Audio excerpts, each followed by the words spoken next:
के नाम से सबको जय मसीह की। आज का वचन है यूहन्ना रचित सुसमाचार उसका 15 अध्याय 4 वचन। तुम मुझ में बने रहो और मैं तुम में। जैसे डाली यदि दाखलता में बनी न रहे तो अपने आप से नहीं बन सकती, वैसे ही तुम भी यदि मुझ में बने न रहो तो नहीं बन सकते।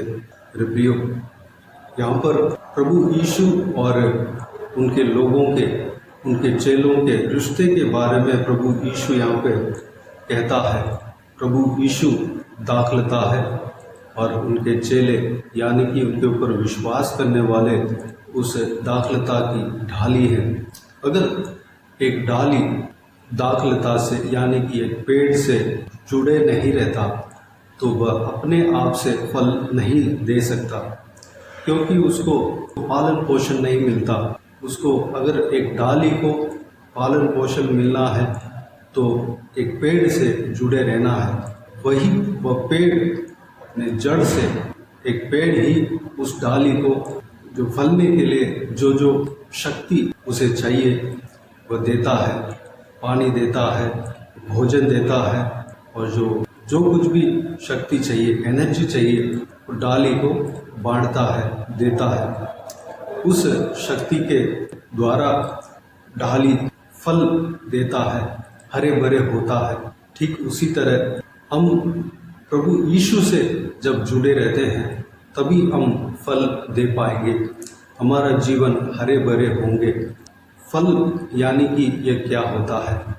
गलातियों की किताब उसका 5वां अध्याय 22 वचन को जब हम पढ़ते हैं तो इसमें आत्मिक फल के विषय में बताया गया है।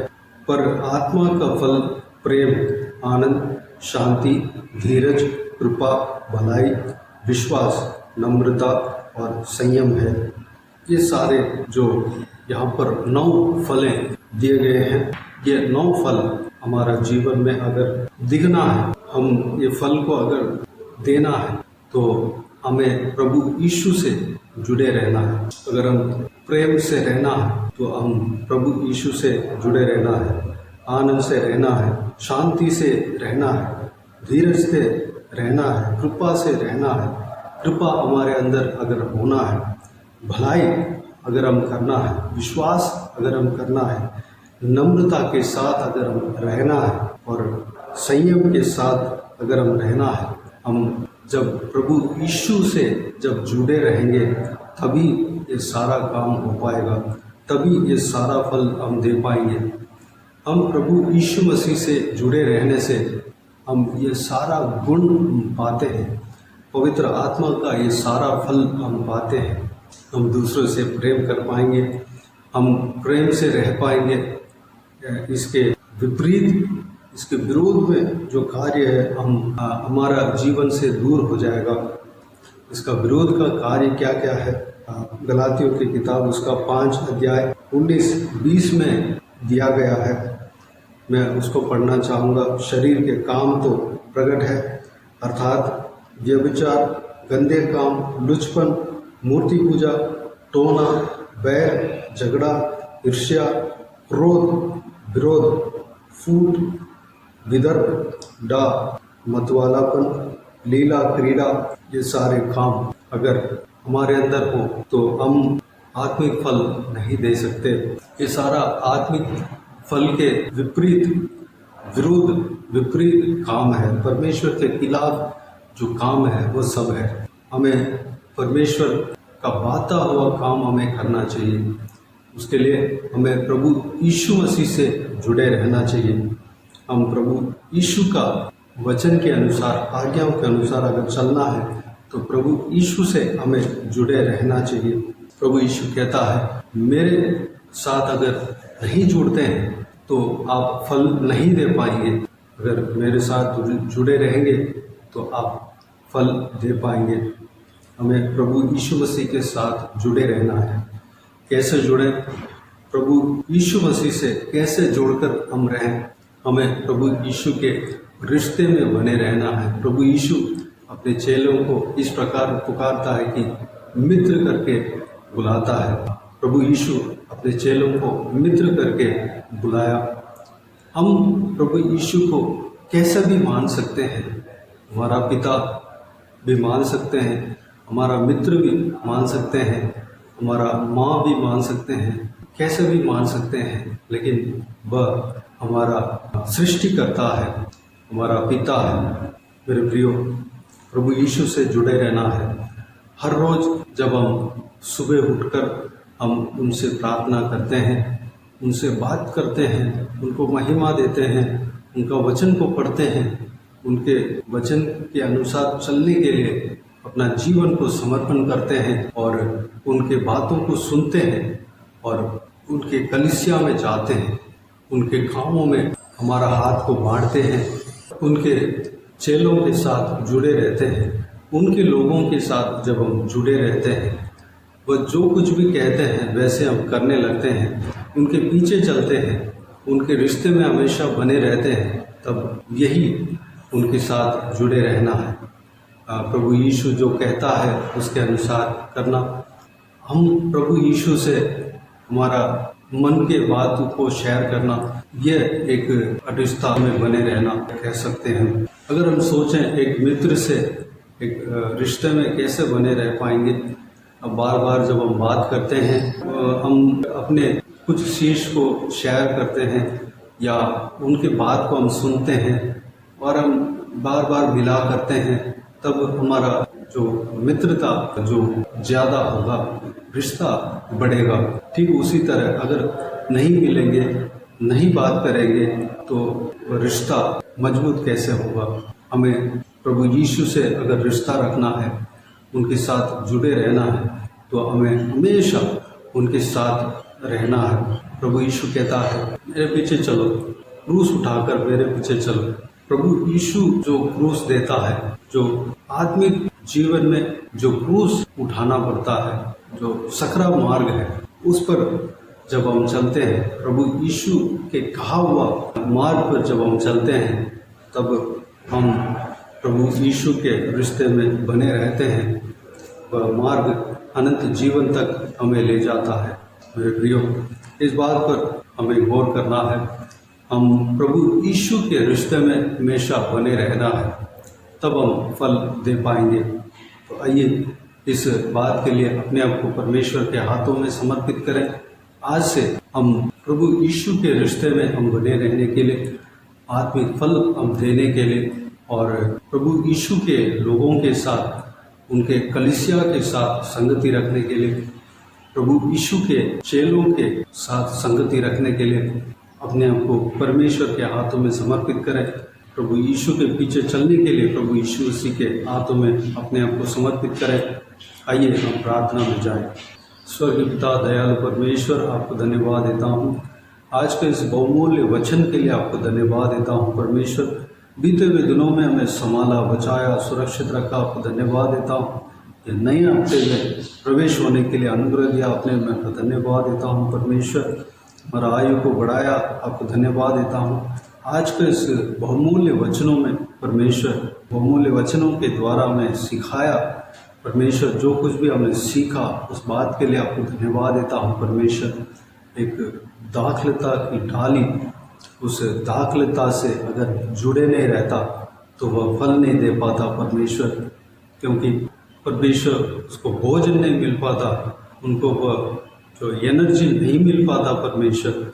जब जुड़े रहता है तभी वह फल दे पाएगा परमेश्वर। पिताजी, उसी तरह हम फल देने के लिए अनुग्रह देना, आपके साथ हम जुड़े रहने पाए परमेश्वर।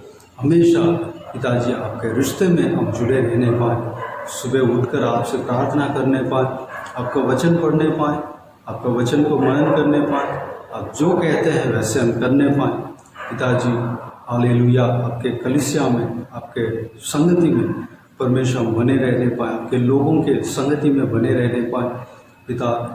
हमारा जीवन में परमेश्वर जो आपके खिलाफ जो बातें, वो सारे बातें हमारा हृदय से दूर होने पाए, हमारे जीवन से दूर होने पाए। गलातियों की किताब जो 5 अध्याय 22-23 वचन में जो आत्मिक फल के विषय में बताया गया है परमेश्वर, उस आत्मिक फल हमारा जीवन में होने पाए। हम आत्मिक फल देने पाएँ परमेश्वर, अनुग्रह देना। पवित्र आत्मा में सहायता करना परमेश्वर पिता, हमारा जीवन में प्रेम रहने पाएँ, शांति रहने पाएँ, धीरज रहने पाएँ, कृपा से हम रहने पाएँ। हालेलुया, भलाई हम करने पाएँ, विश्वास के साथ हम रहने पाएँ। हालेलुया, नम्रता के साथ हम रहने पाएँ, संयम के साथ हम रहने पाएँ परमेश्वर। हालेलुया, धन्यवाद देता हूँ पिता। हम अगर आत्मिक फल हम देंगे तो परमेश्वर हम आपके भाता हुआ काम हम करते हैं परमेश्वर पिता, धन्यवाद देता हूँ। हालेलुया, हमारा जीवन में आत्मिक फल देने पाए, हमारा रहने पाए परमेश्वर, अनुग्रह देना पिता। हम परमेश्वर, हमें आपने मित्र कहकर पुकारा, बुलाया, आपके चेलों को इस तरह बुलाया परमेश्वर, हमें भी मित्र कहकर बुलाते हैं परमेश्वर, धन्यवाद देता हूँ पिता। मूसा को भी आप परमेश्वर आपने कहा वह मेरा मित्र है पिताजी। एक मित्र से जिस तरह बातें करते हैं वैसे मूसा से भी आपने बातें किया परमेश्वर। हम आपके परमेश्वर मित्र हैं परमेश्वर। हम आप परमेश्वर आपको पिता करके जान सकते हैं, माँ करके जान सकते हैं, मित्र करके जान सकते हैं। कैसे भी हम परमेश्वर आपके रिश्ते में हम बने रहने पाएँ परमेश्वर, हमेशा आपसे बात करते रहने पाएँ, आपका स्तुति आराधना महिमा करते रहने पाएँ, आपका वचन को हम पढ़ते रहने पाएँ, ग्रहण करते रहने पाएँ, मनन करते रहने पाएँ, उसके अनुसार उस बहुमूल्य वचन के अनुसार चलने पाएँ पिता, अनुग्रह देना परमेश्वर। हालेलुया, आपके कलीसिया में जाने पाएँ, आपका वचन को सुनने पाएँ परमेश्वर, आपके लोगों के साथ हम संगति रखने पाएँ परमेश्वर, अनुग्रह देना। आपके काम में हम अपने हाथ को बांटने पाएँ परमेश्वर, हम मदद करने पाएँ, हम आपके कामों को करने पाएँ परमेश्वर, धन्यवाद देता हूँ पिता। आपके कलीसिया के कामों को करने पाएँ, जो कुछ भी काम है परमेश्वर हम करने पाएँ पिता, अनुग्रह देना। हालेलुया, धन्यवाद देता हूँ। सभी को आशीष देना परमेश्वर, जो कोई भी व्यूअर्स है परमेश्वर, जो कोई भी इस वीडियो को देख रहे हो सभी को इसी तरह आशीष देना, संभालना परमेश्वर, आत्मिक उन्नति देना परमेश्वर, हर एक का जीवन में कार्य करना, इस वचनों के अनुसार आप कार्य करना परमेश्वर। हालेलुया, इस वचनों के अनुसार चलने पाएँ, अनुग्रह देना पिता, आत्मिक फल देने पाएँ, अनुग्रह देना। सभी को सुरक्षित रखना, संभालना। आज के दिन में जो कुछ भी काम करने जा रहे हैं सारा कामों में सफलता देना परमेश्वर। इस नए हफ्ते में परमेश्वर कोई भी कमी घटी नहीं होने देना, भरपूर आशीष देना पिता, सारा ज़रूरतों को पूरा करना, कोई कमी घटी ना होने देना परमेश्वर। शांति, आनंद, खुशी, प्रेम से भरना परमेश्वर, धन्यवाद। परिवार में शांति बने रहने पाए, व्यक्तिगत जीवन में शांति बने रहने पाए पिता, अनुग्रह देना। जहाँ कहीं भी जाते हैं आते हैं उन्हें सुरक्षित रखना, संभालना परमेश्वर। और सारे बातों को आपके हाथ में सौंपते हैं, सारा जलाल आदर महिमा आपको मिलती रहे। सारा दुआ प्रार्थना को सुना, ग्रहण किया, धन्यवाद देता हूँ। प्रभु यीशु मसीह के नाम से सारा दुआ प्रार्थना को मांगते हैं और पा लेते हैं, आमीन आमीन। प्रभु यीशु मसीह के नाम से प्रभु यीशु मसीह का आशीष और अनुग्रह सभी के ऊपर बने रहें, आमीन आमीन। मेरे प्रियो, इस चैनल को सब्सक्राइब करें और शेयर करें। अगर किसी को भी प्रार्थना का विषय हो तो डिस्क्रिप्शन में दिए हुए नंबर पर कॉल करके प्रार्थना करा सकते हैं, हम आपके लिए प्रार्थना करेंगे। इस सेवकाई के द्वारा परमेश्वर आपके जीवन में कार्य किया हो वो भी हमें बता सकते हैं, ताकि हम सब मिलकर परमेश्वर को धन्यवाद दे सकें, महिमा कर सकें। आप अपना पर्सनल प्रेयर में, व्यक्तिगत प्रार्थना में हमारे लिए प्रार्थना कीजिए, हमारा परिवार के लिए, इस सेवकाई के लिए, इस सेवकाई के बढ़ोतरी के लिए, इस सेवकाई में जुड़े हुए हर एक जन के लिए प्रार्थना करना और उनके हर एक उनके आशीष के लिए, उनका बढ़ोतरी के लिए, उनका आत्मिक उन्नति के लिए प्रार्थना करना। प्रभु यीशु आप सबको आशीष दे, आमीन आमीन।